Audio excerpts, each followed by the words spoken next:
Science chapter electricity. Basic concept से start करते हैं।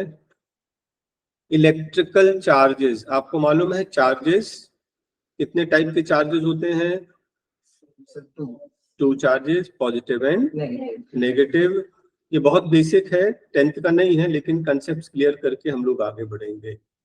आपने पढ़ा ही होगा कि like charges repel, unlike charges attract. ठीक है, तो देखिए फिगर में भी है, ये दोनों लाइक चार्जेस हैं, क्या करेंगे? ये रिपेल करेंगे। ये भी लाइक है क्या? यस, ये भी रिपेल करेंगे। अनलाइक चार्जेस अट्रैक्ट करेंगे। न्यूट्रल है तो ना अट्रैक्शन ना रिपल्शन। ठीक है, बहुत बेसिक कंसेप्ट है। इलेक्ट्रिसिटी बहुत बेसिक से समझोगे तो इजी रहेगा। ये भी उसका ही एक दूसरा फिगर है। लाइक चार्जेस है रिपेल कर रहे हैं, लाइक चार्जेस है रिपेल कर रहे हैं, अनलाइक चार्जेस है तो अट्रैक्ट कर रहे हैं।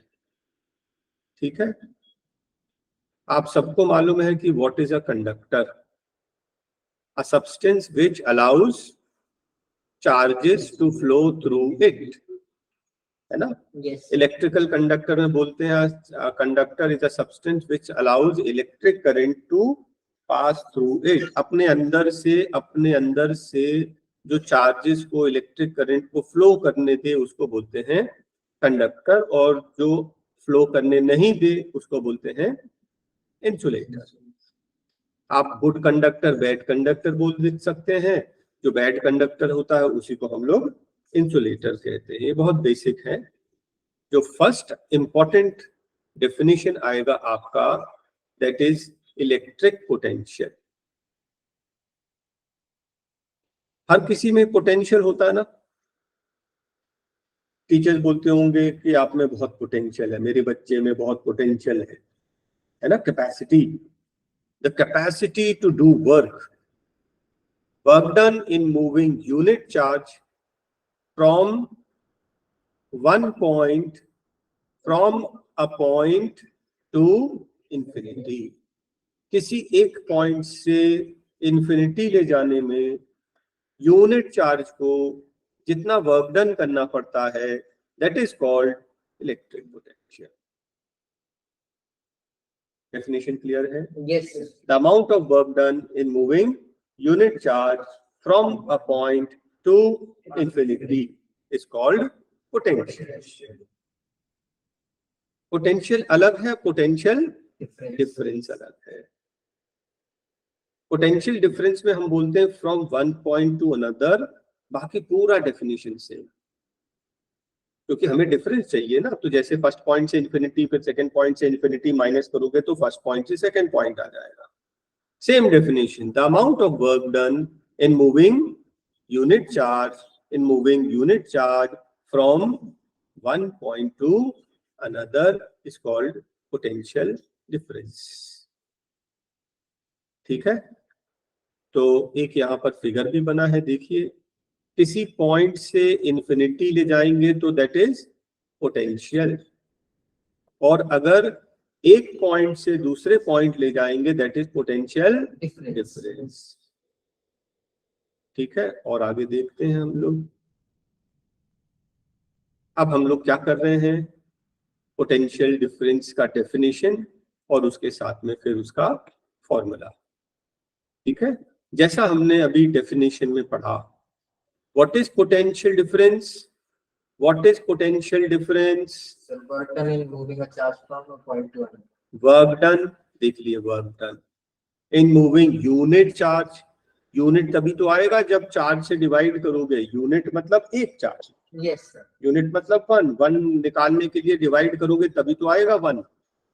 From one point two another. देखिए जो डेफिनेशन आपने पढ़ा, ठीक है, potential difference is defined as the amount of work done in moving unit charge from one point to another। ये आपकी डेफिनेशन बन गई। इसी डेफिनेशन से आपका फॉर्मूला बन गया। What is potential difference? It is amount of work done in moving unit charge। जैसी बोलोगे आप बोलोगे unit charge means divided by charge. तो पोटेंशियल डिफरेंस का symbol V, V, work done का W, चार्ज का Q, V equals to W upon Q, या आपका फर्स्ट फॉर्मूला, इस चैप्टर का फर्स्ट फॉर्मूला। तो डेफिनेशन याद रखना, जैसे पूछा potential difference, it is amount of work done in moving unit charge, तो V equals to W upon Q, ये आपका फर्स्ट फॉर्मूला। लर्न हो गया, डेफिनेशन लर्न कर लेना, एक दो बार रिवाइज कर लेना, जहां डेफिनेशन याद रहेगी फॉर्मूला तो अपने आप कनेक्ट हो जाएगा। yes sir, फॉर्मूले जितने भी हैं डेफिनेशन याद रहेगी ना, ये कनेक्ट हो जाएगा। चलिए, एक नेक्स्ट डेफिनेशन ये पूछी जाती है, डिफाइन 1 वोल्ट। डिफाइन 1 वोल्ट, ऐसे बहुत सारे डेफिनेशंस अब आपको आएंगे रेगुलर, और कहां से बनाएंगे ये डेफिनेशन? फॉर्मूले से। yes, कहां से बनाएंगे डेफिनेशन? फॉर्मूला। तो आप इस फॉर्मूले में देखिए, वर्क डन की जगह क्या लिख दीजिए? 1 जूल। चार्ज की जगह लिख दीजिए 1 कूलोम। तो what is 1 upon 1? It is 1। 1 क्या? वोल्ट। आंसर आ गया। What is 1 volt? 1 volt is the amount if 1 joule of work is done. Work done की जगह क्या लिख दिया हमने? 1 joule. If 1 joule of work is done in moving 1 coulomb of charge, the potential difference is said to be 1 volt. बस खत्म। What is 1 volt? 1 volt is the amount of, if 1 joule of work is done in moving 1 coulomb of charge from one point to another, the potential difference is said to be 1 volt. ठीक है ना? Definition clear हो गया? Important है definition. देखिए, जो important है मैं स्टार लगाते जा रहा हूं, ठीक है? स्टार लगाते जा रहा हूं, मतलब ये इंपॉर्टेंट है क्लास 10th के हिसाब से। बाकी सब तो बेसिक कंसेप्ट्स हैं। चलिए और आगे पढ़ते हैं।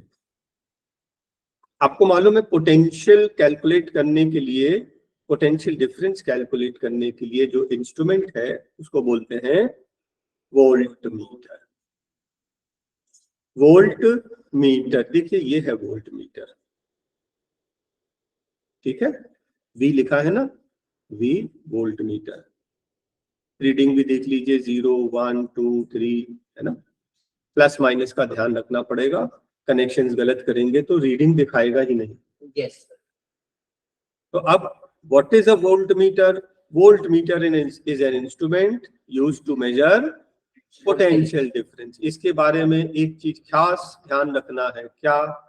always connected in parallel, always connected in parallel. तो सीरीज क्या होता है और पैरेलल क्या होता है? अगर देखिए, ये देखिए एक सर्किट बना दिया, ये एक सर्किट डायग्राम है। अभी डिटेल में हम बाद में पढ़ेंगे ये सब की सर्किट डायग्राम क्या होता है, लेकिन समझाने के लिए मुझे एक डायग्राम तो लेना पड़ेगा। अगर मैं यहाँ पे ये जो वायर जा रहा है यहीं बीच में वोल्ट मीटर को कनेक्ट कर दूं, अगर कनेक्ट कर दूं, this will be called series. yes sir, ठीक है? तो देखिए, सीरीज में वोल्ट मीटर कनेक्ट किया ही नहीं जाता। सीरीज में वोल्ट मीटर को हम लोग कनेक्ट नहीं करते, एमीटर को सीरीज में कनेक्ट करते। देखिए, ये डायरेक्ट यहीं पे एमीटर कनेक्ट कर दिया। वोल्ट मीटर से हमें क्या कैलकुलेट करना है? Potential difference. पोटेंशियल डिफरेंस, तो हम ए पॉइंट पे कितना पोटेंशियल है वो मेजर करेंगे, फिर बी पॉइंट पे कितना पोटेंशियल है, दोनों का पोटेंशियल ड्रॉप हो जाएगा ना भाई। यहाँ से आ रहा है एनर्जी इस पॉइंट पे कुछ और रहेगी, फिर वर्क डन होगा इस पॉइंट पे कुछ कम हो जाएगी। There will be a drop करने के लिए 2 पॉइंट पे तो मेजर करना पड़ेगा। yes sir, तो इन दोनों में जो डिफरेंस आएगा वो इसको मेजर कर लेगा। This is called a potential difference. तो हमेशा किसी कंडक्टर के किसी रेजिस्टेंस के पैरेलल में लगाते हैं वोल्ट मीटर, ठीक है? वोल्ट मीटर में पैरेलल लगाते, ठीक है, लेकिन पैरेलल किसके? किसी कंडक्टर के जिसका कोई रेजिस्टेंस है, या डायरेक्टली रेजिस्टेंस के पैरेलल में, ठीक है? अब ये सर्किट डायग्राम क्या है, ये क्या सब रिप्रेजेंट करते हैं, ये सब बाद में आएगा, एक एक पॉइंट करके आपको क्लियर कराया जाएगा। वोल्ट मीटर हो गया, पोटेंशियल डिफरेंस हो गया।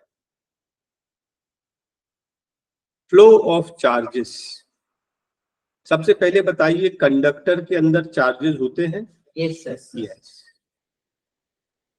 एक कंडक्टर है, कंडक्टर मैं बोल रहा हूं एक कॉपर का एक piece of copper, it is just a piece of copper not connected to electric supply. Yes, sir. क्या इसके अंदर चार्जेस हैं? Yes, sir. यस। क्या वो चार्जेस मूव कर रहे हैं? No, sir. No. Charges conductor में हमेशा होते हैं, लेकिन वो मूव नहीं करते। मूव करने के लिए कोई एनर्जी चाहिए ना, कोई उसको पुश करे तब तो मूव करेगा। यस।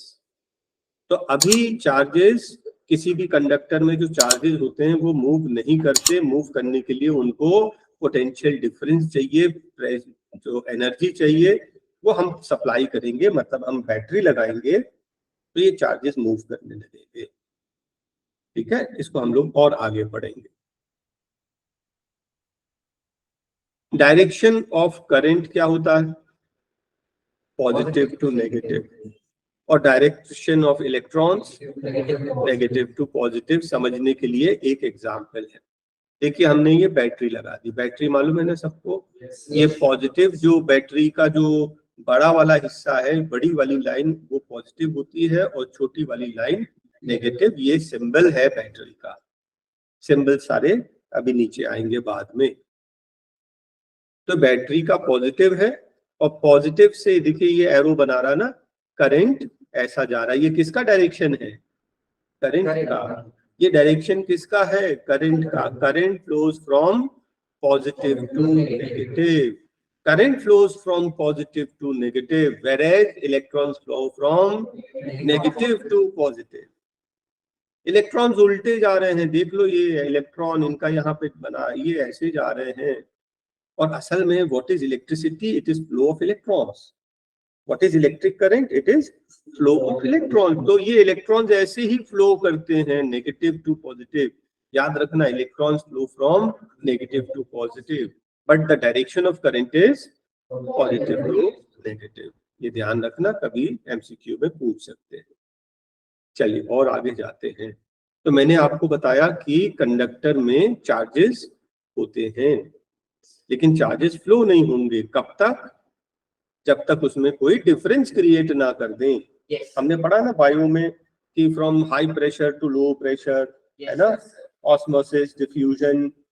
ठीक है, तो carbon dioxide flows from high pressure to low pressure, है ना। उसी तरह से the charges flow from high potential to low potential.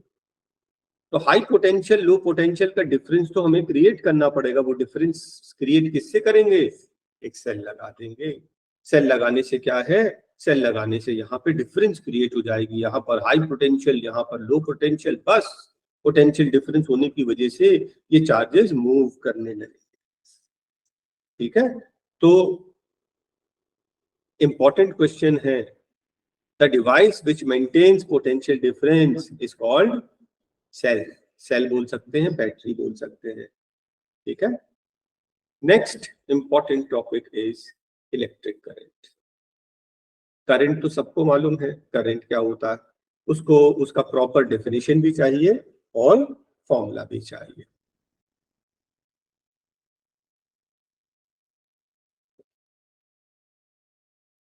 Electric current is the amount of electric charge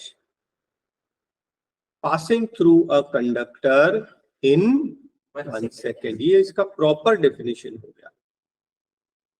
ठीक है, what is electric current? It is the amount of electric charge passing through a conductor in 1 second। 1 second unit, 1 निकालने के लिए तो divide करते हैं। 1 second चाहिए, time से निकाल डिवाइड कर दोगे तो 1 सेकेंड आ जाएगा।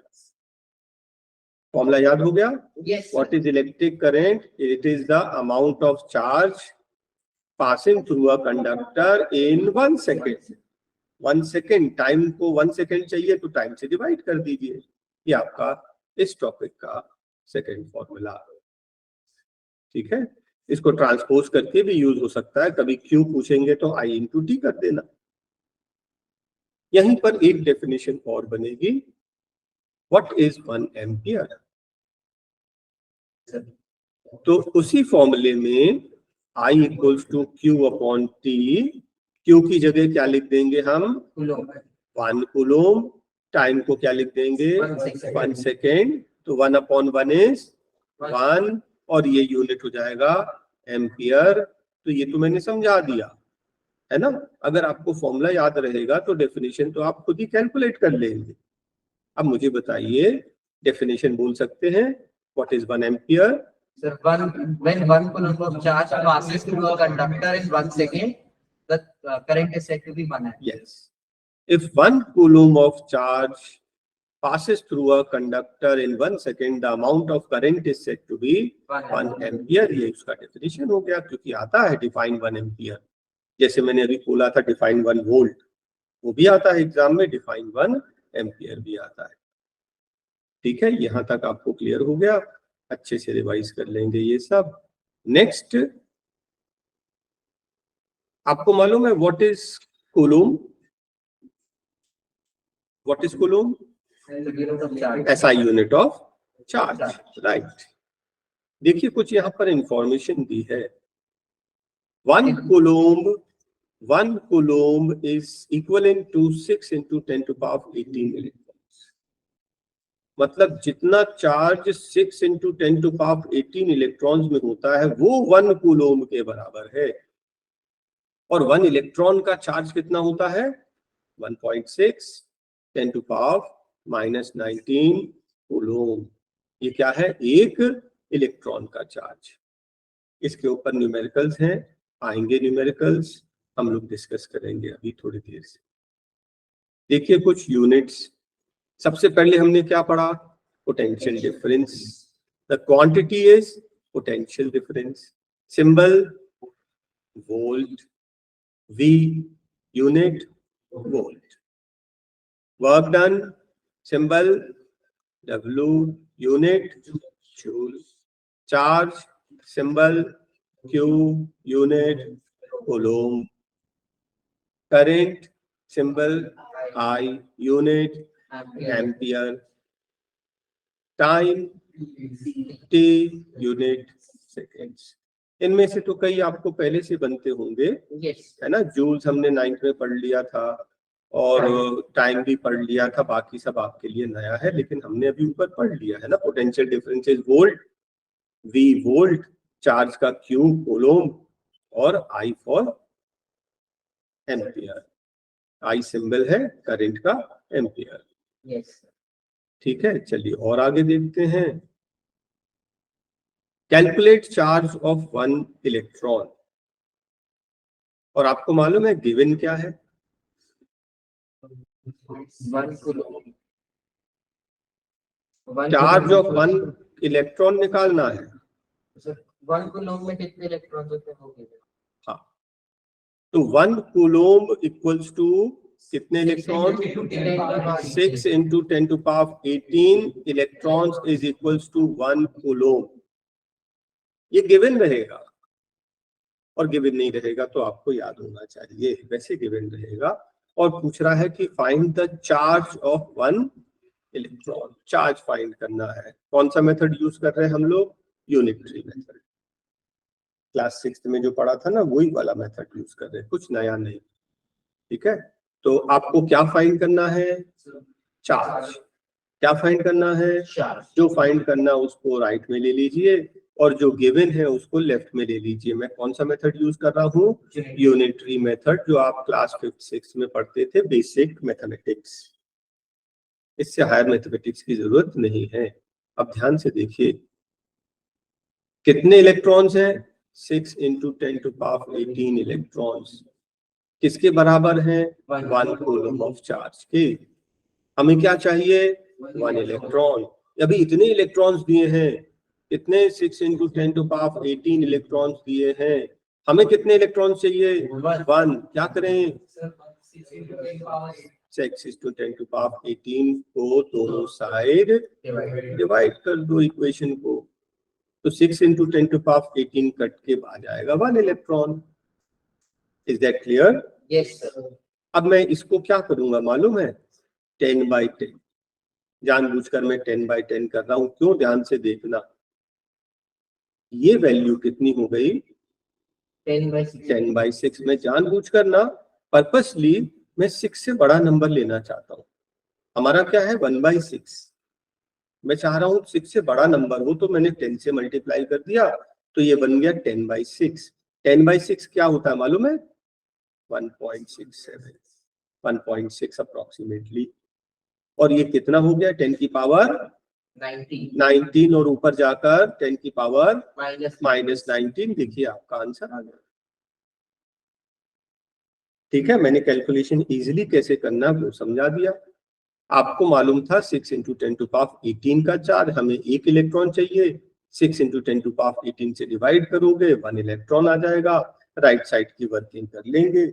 इजी कैसे करते हैं वो मैंने समझा दिया। एक बार फिर तो नहीं समझाना? No sir. नेक्स्ट, अब इसी क्वेश्चन का रिवर्स आ जाएगा। रिवर्स ये है कि चार्ज 1 इलेक्ट्रॉन का गिवन है और वो बोल रहा है कि 1 कूलोम में कितने इलेक्ट्रॉन्स आएंगे। तो आपको क्या फाइंड करना है? Number of electrons. कहाँ ले लिया हमने? राइट में। और चार्ज को ले लिया लेफ्ट में। हमें क्या गिवन है? गिवन क्या है? 1 इलेक्ट्रॉन का चार्ज है 1.6 × 10⁻⁻19 कूलोम चार्ज है किसका? 1 इलेक्ट्रॉन का।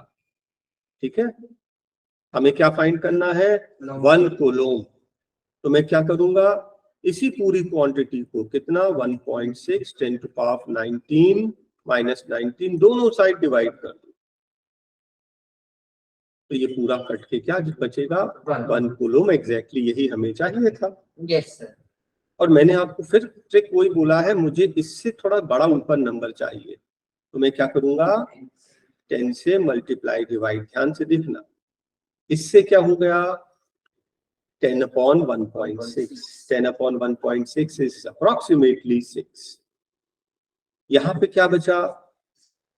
-18 है ना, ये 1 है ना, -19 + 1 -18, -18 ऊपर जाएगा तो 10 की पावर +18 इलेक्ट्रॉन्स। देखिए आंसर आ गया। तो 1 coulomb is equal to 6 × 10⁻18 electrons. ये बराबर 1 कूलोम होता है। देखिए मैंने आपको 2 न्यूमेरिकल समझा दिया।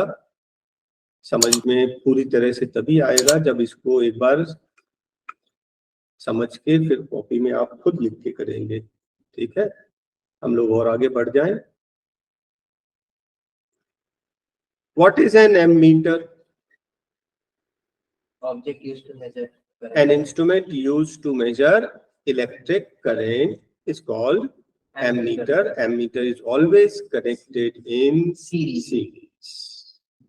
देख लीजिए यहाँ पे मेजरमेंट्स दिए हुए हैं। एक और इंस्ट्रूमेंट है जिससे हम लोग करंट मेजर करते हैं, that is called a galvanometer. So ये नेगेटिव करंट भी मेजर कर सकते हैं। यस, तो दोनों डिवाइस देखिए हमने, एक है एमीटर और एक है गैल्वेनोमीटर। दोनों से इलेक्ट्रिक करंट मेजर करते हैं, दोनों को सीरीज में लगाते हैं। But what is the difference? Galvanometer का 0 बीच में है, ये नेगेटिव करंट भी, डिफ्लेक्शन भी रीड कर सकता है, पॉजिटिव करंट भी रीड कर सकता है। लेकिन एमीटर में अगर कनेक्शन उल्टा कर दोगे तो 0 के पीछे नहीं जा पाएगा। यहाँ पे स्टॉपर लगा है, ये जो इंडिकेटर है ये 0 से रिवर्स में नहीं जा सकता। नेगेटिव रीडिंग के लिए ये डिजाइंड ही नहीं है।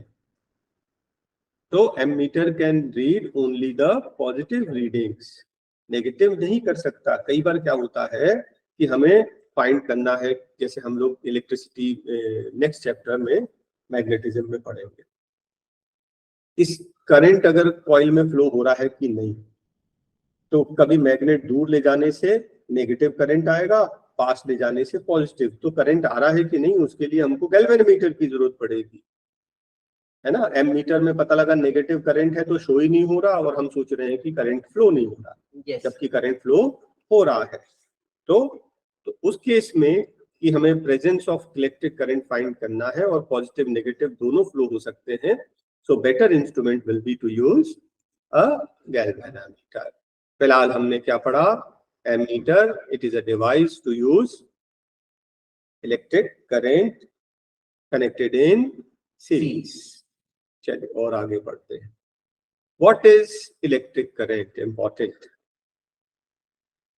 Closed and continuous path consisting of electrical devices between the terminals of the battery is called electric circuit. Definition समझ में आया? Yes, sir. क्लोज्ड वर्ड भी यूज कर देना. क्लोज होना चाहिए. Closed end continuous path consisting of electrical devices between the terminals of the battery is called electric circuit. देखिए ये इलेक्ट्रिक सर्किट का डायग्राम, और ये आप जो डायग्राम बनाते हैं कॉपी में वो ये डायग्राम बनाते हैं.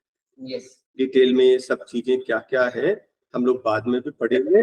रेजिस्टेंस को इस तरह से हम लोग बनाते हैं, स्विच को इस तरीके से बनाते हैं. स्विच बनाने का एक दूसरा तरीका भी है.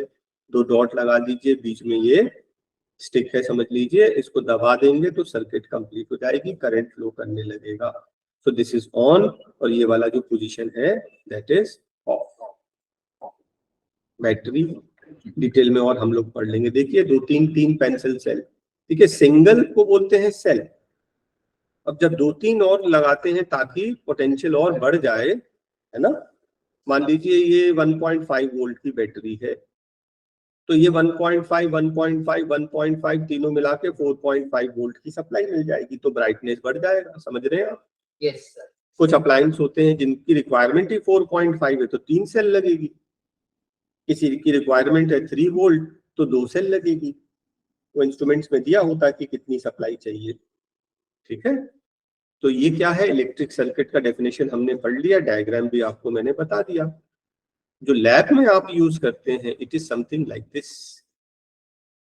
ठीक है. ये है वो की. देखिए एक की तो हम लोग घर में यूज करते हैं ना, बटन चालू करने में बंद करने में. Yes, sir. उसको भी यूज कर सकते हैं हम लोग. ठीक है. लेकिन जनरली जो आपके लैब में स्कूल में जो देखने मिलेगा वो इस तरीके का. आप यहाँ से उसको प्रेस करोगे ना तो ये कनेक्शन यहाँ पे हो जाएगा और सप्लाई कंप्लीट हो जाएगी, चालू हो जाएगी, है ना. तो टैप करने से करंट फ्लो होगा, छोड़ देंगे तो फ्लो नहीं होगा. देखिए ये क्यों कर रहा है, ऐसा सिस्टम क्यों बनाया है. ऐसा सिस्टम इसलिए बनाया है कि अगर कनेक्टेड रह जाएगा तो पूरी बैटरी डिस्चार्ज हो जाएगी, रखे रखे खराब हो जाएगा बैटरी. तो हम इसको टैप करेंगे तब सर्किट में सप्लाई आएगी. हमने एक्सपेरिमेंट कर लिया, जैसे हम रिलीज करेंगे ये उठ जाएगा, गैप हो जाएगा, सर्किट ब्रेक हो जाएगी, आपकी बैटरी डिस्चार्ज होने से बच जाएगी, वेस्ट नहीं होगी. बस इसके लिए ये डिजाइन है. और अदरवाइज तो बहुत सारे स्विचेस हैं मार्केट में. हम लोग जो घर में जो सारे फैन और ट्यूबलाइट के लिए यूज करते हैं वो भी तो सेम स्विच है. Yes. स्विच का काम सिर्फ ऑन ऑफ करना है, बस कुछ एक्स्ट्रा नहीं. लेकिन मैं इसलिए दिखा रहा हूँ कि आप लैब में जाओगे तो बोलोगे अरे ये कौन सा स्विच है ना. तो देख ले आप कि आपके लैब में ये सब आपको देखने मिलेगा. चलिए अब हम लोग सिंबल्स पढ़ने जा रहे हैं. 1 सिंगल सेल का ये सिंबल है, और अगर एक से ज्यादा सेल्स आप लगा देते हैं सीरीज में that is called a battery. But इतना ही डिफरेंस है सेल और बैटरी में. ये क्या है कि स्विच है, ये ओपन है, ये क्लोज्ड है. देखिए अब ये भी एक सिंबल है, और मैंने बोला था एक सिंबल हम लोग ये वाला भी यूज कर सकते हैं. This is open and this is closed. तो 2 सिंबल है, हम लोग ये वाला यूज करेंगे. हाँ, इसका मतलब ये है, यस, इसका मतलब ये है, देखो अभी सर्किट ब्रेक है, यहाँ से यहाँ करंट पास नहीं होगा, बीच में गैप है ना. फिर मैं बीच में क्या करूंगा, एक कोई इंस्ट्रूमेंट ऑब्जेक्ट रख दूंगा तो ये टच हो जाएगा तो सर्किट सप्लाई हो जाएगी. ये नीचे वाला, ठीक है. जनरली हम लोग जो राइट हैंड साइड में मैंने बताया ये वाला यूज करते हैं. अब देखिए एक वायर जॉइंट, क्योंकि वायर अगर जा रहा है, देखिए मैं बोल रहा हूं कि ये जॉइंट है कि नहीं आपको नहीं पता, तो सिंपली जॉइंट है तो आप ऐसा कर दीजिए, मतलब जॉइंट है. और जॉइंट नहीं है तो आप ऐसा जंप करके यहां से निकाल दो. समझ रहे हैं, ऐसा जंप करके निकाल दो, मतलब कि ये जॉइंट नहीं है, ये ऊपर से चला गया है, कनेक्शन नहीं है। ठीक है ना, इतना कॉमन नहीं है ये दोनों। इलेक्ट्रिक बल्ब बनाना है तो पूरा बल्ब बनाने से अच्छा है कि आप ऐसे बना दें, ये बल्ब का सिंबल है। रेजिस्टेंस, अभी रेजिस्टेंस क्या होता है आगे जाकर पढ़ेंगे आप, सिर्फ ये समझ लीजिए कि ये एक अप्लायंस है। जिगजैग जिगजैग ऐसे बना दीजिए, ऐसे बनाते हम लोग रेजिस्टेंस।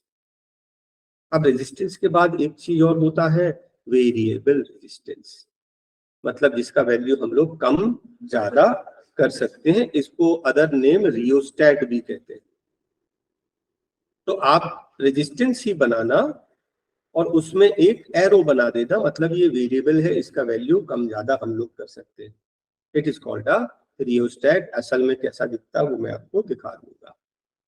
एमीटर सिंपल सर्कल बनाकर ए, वोल्ट मीटर सिंपल सर्कल बनाकर। ठीक है, बस कनेक्शन का ध्यान रखना, पॉजिटिव से पॉजिटिव, नेगेटिव से नेगेटिव। ये आगे जाकर हम लोग बार बार यूज करेंगे तो ये सिंबल्स आपको याद हो जाएंगे। Next important topic, very important topic is Ohm's law. तो ओम्स ने क्या ऑब्जर्व किया?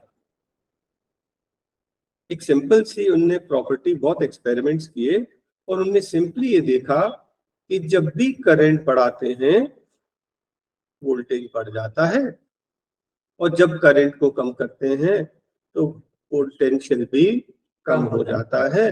तो उन्होंने देखा the potential is directly proportional to current.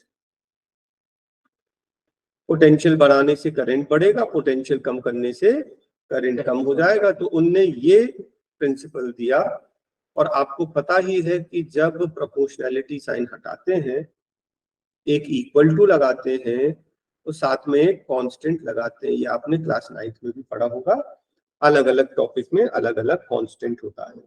जैसे फोर्स के लिए के यूज करते थे और फिर ग्रेविटेशन के लिए कैपिटल जी यूज करते थे।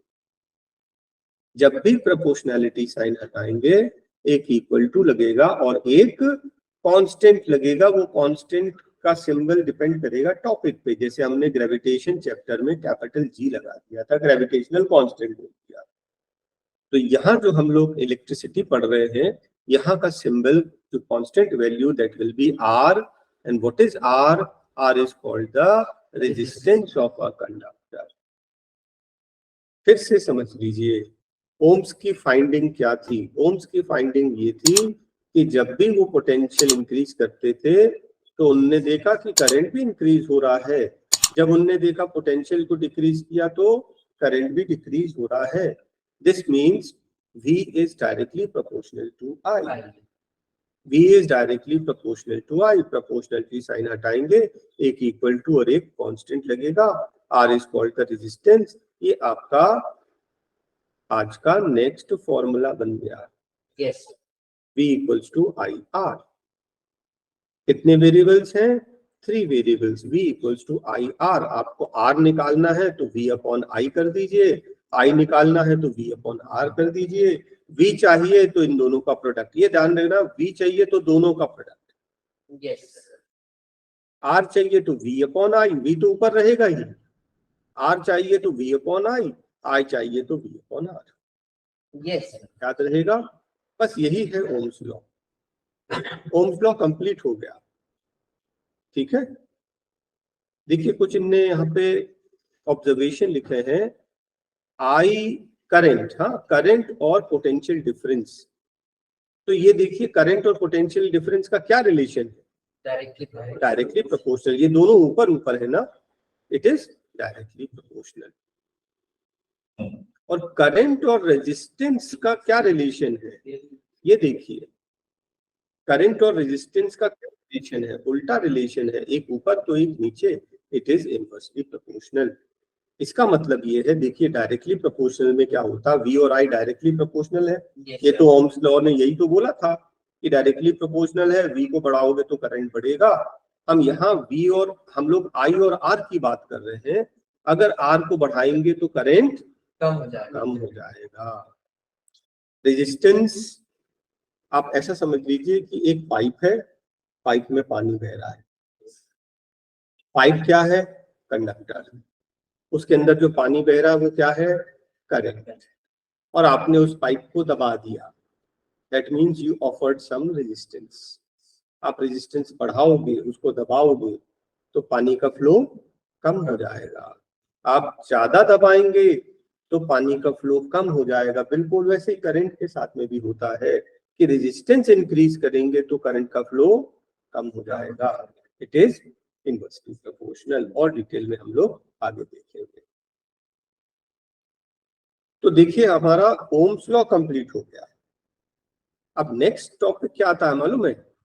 Verification of Ohm's law. Ohm ने जो लॉ दिया वो सही है कि गलत, हम लोग एक्सपेरिमेंटली उसको वेरीफाई करेंगे। उसके लिए देखिए आपके स्कूल में ये एक्सपेरिमेंट भी होता है।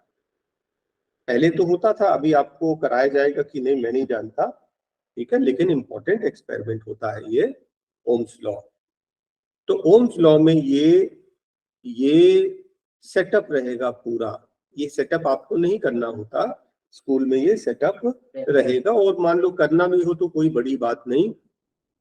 मुझे बताइए, अगर मैं आपको ये सारे इंस्ट्रूमेंट्स दे दूं, battery, connecting wires, ammeter, volt meter और रियोस्टेट और स्विच, मैं ये सारे इंस्ट्रूमेंट्स आपको दे दूं, कनेक्टिंग वायर्स दे दूं, और मैं बोलूं कि इसका सर्किट आप ज्वाइन करो, तो क्या आपको ज्वाइन करते बन जाएगा? यस। तो what will be the precautions? क्या सावधानी रखोगे? किसी को कहीं पे भी जोड़ देंगे चल जाएगा क्या? No sir. Are you sure? कहीं भी जो किसको कहीं पे भी, किसी को पहले लगा दो, किसी को बाद में लगा दो। पहले यहाँ पे मैं मेरी मर्जी में स्विच यहाँ लगा दूं और मैं रियोस्टेट फिर लगा दूं, किसी को आगे पीछे किसी को भी कर सकते हैं। Is it allowed? इतना तो अलाउड है। पक्का? पक्का? ठीक है, बस एक ही चीज ध्यान रखना, क्या? वोल्ट मीटर छोड़ के किसी को कहीं भी लगा दो। Yes sir.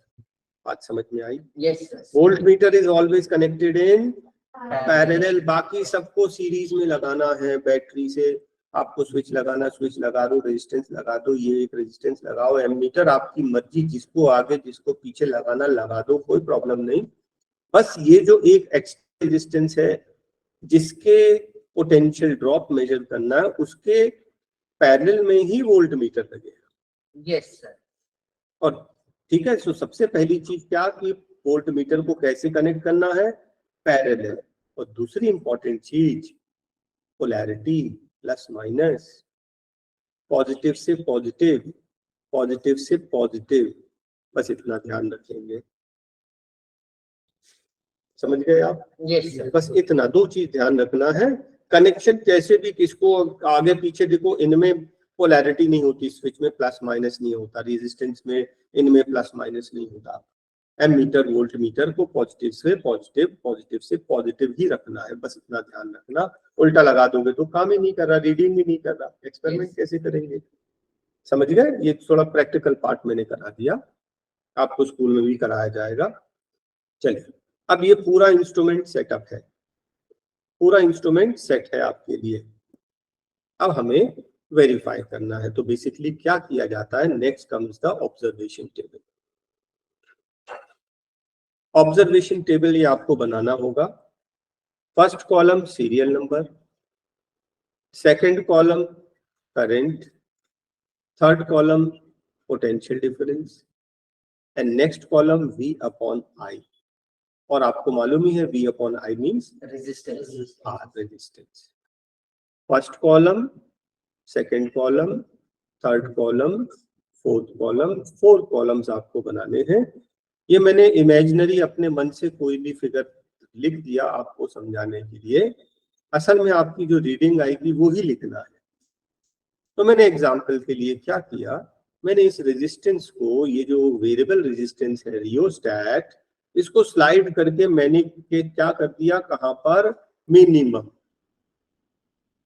हाँ, यस सर। मिनिमम की मैक्सिमम? मैक्सिमम। तो मैंने इसको मैक्सिमम कर दिया, जब मैंने मैक्सिमम कर दिया तो करंट मिनिमम हो जाएगा। Yes sir. जब सबसे ज्यादा आप पाइप को प्रेस करोगे तो करंट सबसे कम हो गया।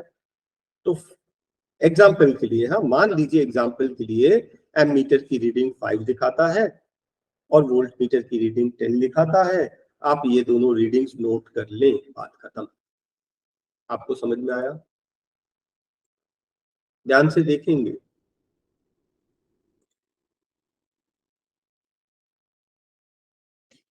आपने रियोस्टैट को सेट कर दिया मैक्सिमम पे तो करंट आएगा मिनिमम। आपने रीडिंग 5 और 10, एग्जाम्पल यही थी, आपने नोट की।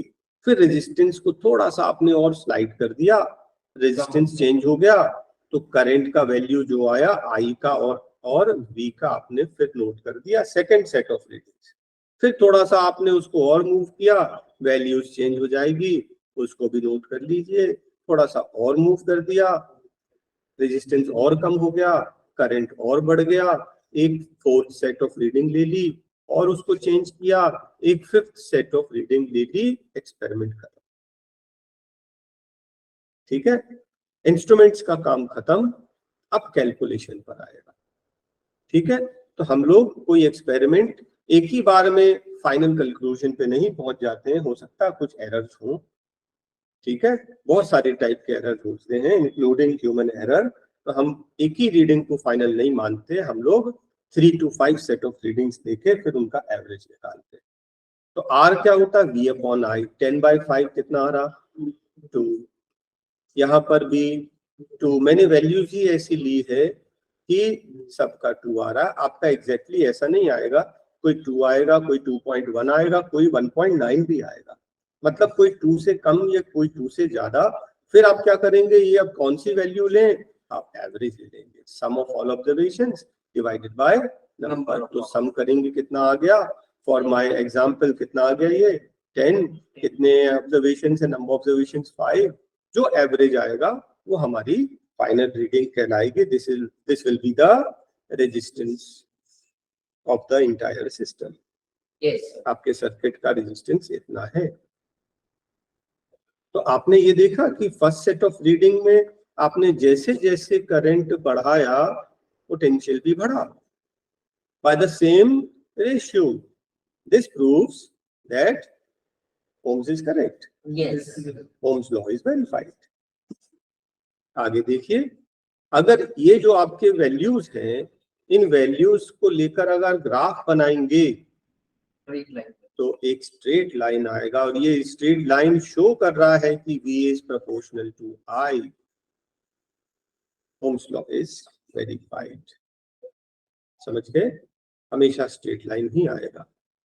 ग्राफ बनाते तो बनता है, आप लोग को 9th क्लास में बहुत ग्राफ बनाया आपने। यस। कोई बड़ी बात नहीं।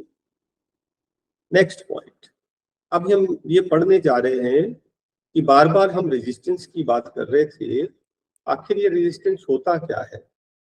तो मैंने आपको ये बताया कि जब भी आप इलेक्ट्रिसिटी पढ़ते हैं तो जो पानी की पाइप है वो समझ लीजिए क्या है? कंडक्टर। और अंदर जो पानी बह रहा है करेक्ट। वो करंट है। और मैंने यहाँ पर पाइप को दबा के प्रेशर बना दिया, दबा दिया, that means I am offering some resistance. तो what is resistance? The property of a conductor which opposes the flow of current through it. जो करंट के फ्लो को रोके। मैं पाइप दबा दूंगा तो पानी के फ्लो को मैं रोक रहा हूं, दैट इज कॉल्ड रेजिस्टेंस। आपको याद होगा, आपने फ्रिक्शन पढ़ा? Yes sir. याद है ना friction? Yes sir. What is friction? Friction is the property of a substance which opposes the motion. Yes. जो उसके ऑपोजिट होता है ना हमेशा फ्रिक्शन। आप जब भी अप्लाई करोगे, आप अगर इस डायरेक्शन में मूव करोगे किसी ऑब्जेक्ट को तो फ्रिक्शन उसका ऑपोजिट, हमेशा ऑपोजिट होता है। It always opposes. रेजिस्टेंस भी वही है, इट ऑलवेज अपोजेस, करंट को फ्लो होने से रोकता है। उस प्रॉपर्टी को बोलते हैं रेजिस्टेंस। ठीक है, अब रेजिस्टेंस किस किस चीज पर डिपेंड करता है? देखिए, सारे कंडक्टर्स में रेजिस्टेंस होता है, सारे कंडक्टर्स में रेजिस्टेंस होता है। ऐसा कोई कंडक्टर नहीं है जिसका रेजिस्टेंस 0 हो, ऐसा कोई कंडक्टर नहीं है, कोई वायर नहीं है, कोई मटेरियल नहीं है जिसका रेजिस्टेंस 0 हो। अगर किसी सब्सटेंस का रेजिस्टेंस 0 हो तो हम उसको क्या बोलेंगे? मतलब super conductor. Super conductor is a conductor whose resistance is 0। क्या ये प्रैक्टिकली पॉसिबल है,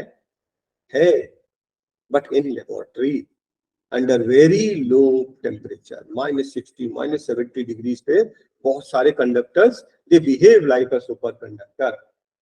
ठीक है, ये मतलब आउट ऑफ द बुक बता रहा हूँ आपको।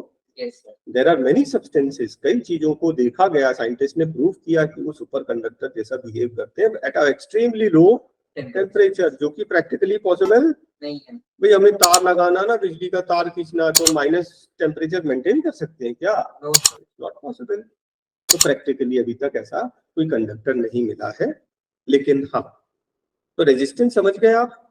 तो हर सब्सटेंस का कुछ ना कुछ रेजिस्टेंस होता है। सिल्वर है, कॉपर का रेजिस्टेंस थोड़ा सा ज्यादा है, एल्यूमिनियम का और थोड़ा ज्यादा है, टंगस्टन का देखिए कितना ज्यादा हो गया, निकल का और ज्यादा, आयरन का देख लीजिए। तो घर में तार लगाना है, सिल्वर का तो नहीं लगाएंगे, चांदी के तार लगा लोगे घर में, तो economically it is not viable, पहली चीज। दूसरी चीज आपको मालूम है कि इलेक्ट्रिक करंट कॉजेज हीटिंग।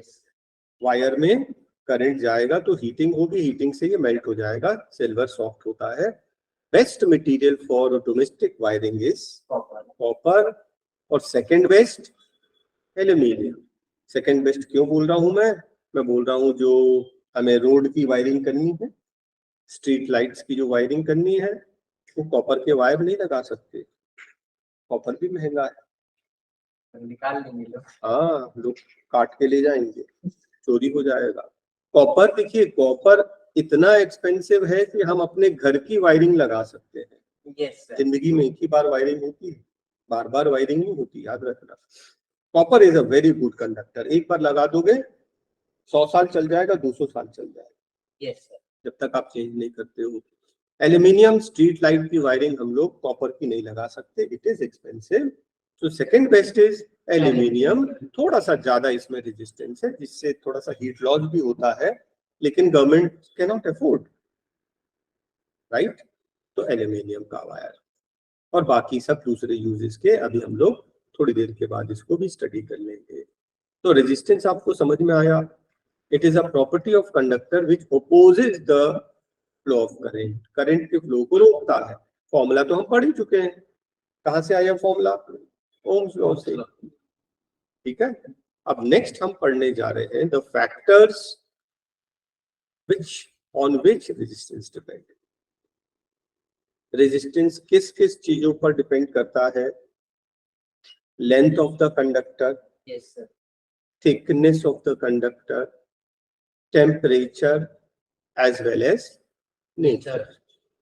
तो सबसे पहले हम पॉइंट नेचर पढ़ने जा रहे हैं। Nature, point number 3, nature, that is material of the conductor. उसका हम कुछ नहीं कर सकते।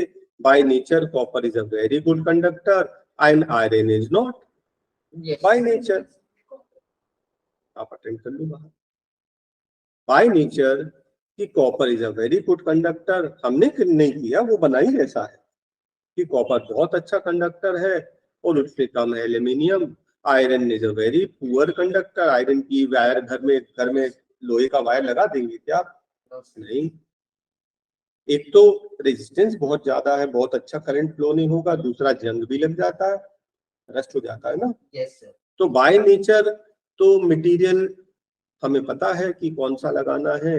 एक पॉइंट क्लियर हो गया आपका, ये पॉइंट हमने पढ़ लिया, मटेरियल। नेक्स्ट एक एक करके हम लोग पढ़ेंगे। हाँ, नेक्स्ट इज लेंथ। मान लीजिए 1 मीटर लंबा कॉपर का वायर है, एग्जाम्पल के लिए 1 मीटर, उसका रेजिस्टेंस है 10 ओम्स। हाँ, ये बताना भूल गया, ओम्स रेजिस्टेंस का यूनिट ओम। उसको भी अब हम लोग पढ़ लेंगे। अगर 1 मीटर का रेजिस्टेंस 10 है तो 2 मीटर का कितना रेजिस्टेंस हो गया? 20। 10 + 10 20। तो आपने देखा लेंथ को इंक्रीज करने से रेजिस्टेंस इंक्रीज हो जाएगी सेम रेशियो में। तो resistance is directly proportional to length.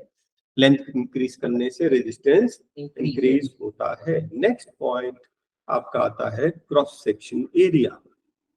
Cross section area मतलब आप एक वायर को काटेंगे ऐसा गोल, ये जो है ना सर्कल, यहीं से तो करंट जाएगा, इसके एरिया को बोलते हैं क्रॉस सेक्शन एरिया। मुझे बताइए, एक वायर है, एक जो पतला वायर है थिन, और दूसरा है जो थोड़ा सा थिक, किससे करंट का फ्लो इजी होगा? Thick wire. Thick wire. मैंने आपको बोला पानी की पाइप, तो पानी किससे इजीली निकलेगा? मोटे पाइप से। मोटे पाइप से इजीली निकल रहा है मतलब इसका रेजिस्टेंस कम है। Yes sir. इससे उतना इजीली नहीं निकलेगा। कंपेयर करेंगे दोनों को तो किसका रेजिस्टेंस कम है? सेकंड वाले का रेजिस्टेंस कम है, तो फर्स्ट वाले का रेजिस्टेंस ज्यादा है। थिन वायर का रेजिस्टेंस ज्यादा होता है और थिक वायर का रेजिस्टेंस कम। ये पॉइंट भी क्लियर हो गया। लेंथ हम डिस्कस कर चुके हैं। Next comes temperature. आपने देखा आपका फैन, कभी आपने टच करके नहीं देखा होगा। अगर फैन को आप खड़े होकर ऐसे टच करोगे ना तो देखोगे बहुत गर्म है ना। वो तो हम तो कभी टच ही नहीं करते, तो हमें क्या पता कितना गर्म। लेकिन चलते चलते अगर कोई इंस्ट्रूमेंट गर्म हो रहा है, टेम्परेचर इंक्रीज हो रहा है, डेफिनेटली उसका रेजिस्टेंस बढ़ जाएगा। रेजिस्टेंस बढ़ जाएगा तो करंट कम हो जाएगा, उसकी एफिशिएंसी डाउन हो जाएगा। ये अच्छी बात नहीं है। तो गर्म नहीं होना चाहिए। गर्म हो रहा मतलब जरूर शायद उसकी बॉल बेरिंग खराब हो गई हो और ड्यू टू फ्रिक्शन वो हीट हो रहा है। हीट होने से रेजिस्टेंस बढ़ेगा, रेजिस्टेंस बढ़ने से करंट कम हो जाएगा। तो ये फैक्टर भी क्लियर हो गया आपको। तो देखिए अभी तक हम लोग ने जो पढ़ा, हमने ये पढ़ा कि resistance is directly proportional to length. Yes sir. Resistance is inversely proportional to cross section area. Yes sir. इन दोनों को अगर हम लोग कंबाइन कर दें तो R is proportional to L upon A, combining 1 and 2। Yes कि नो? Yes sir. और फिर जब प्रोपोर्शनैलिटी का साइन हटाएंगे, एक इक्वल टू लगेगा और एक नया कांस्टेंट लगेगा। दिस कांस्टेंट इज कॉल्ड रो। रो किसका सिंबल है? रेजिस्टिविटी। अब ध्यान से सुनना, ये नई टर्म है रेजिस्टिविटी। अभी तक हम लोग रेजिस्टेंस बोल रहे थे। रेजिस्टेंस अलग चीज होता है, रेजिस्टिविटी अलग। Resistance is R and resistivity is rho. What is rho? Rho is R into A upon L. What is rho? Resistivity. Resistivity is R into A upon L. Resistance, area, length तीनों मालूम हो तो इस फॉर्मूले में put up करके resistivity calculate की जा सकती है। ध्यान रखना, रेजिस्टेंस का यूनिट क्या था? ओम, है ना। और रेजिस्टिविटी का यूनिट ओम मीटर। रेजिस्टिविटी का यूनिट ओम मीटर। आप बोलोगे कहां से आया? ये देख लीजिए, ये क्या है? आर को आर रहने दो। एरिया क्या होता है? Metre square. लेंथ क्या होता है? मीटर। 1 मीटर कट गया, क्या बच्चा?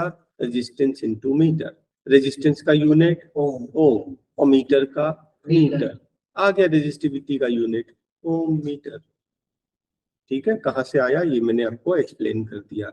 देखिए कुछ कंडक्टर्स की रेजिस्टिविटी दी हुई है।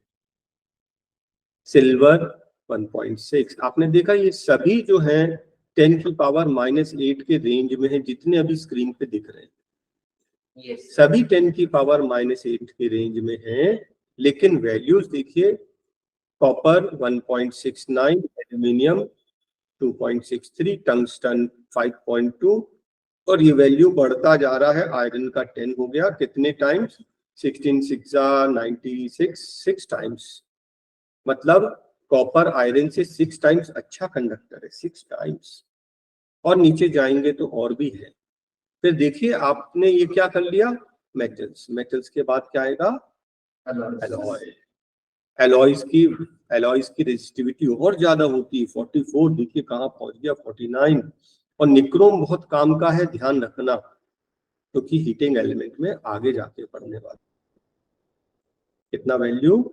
110 निक्रोम।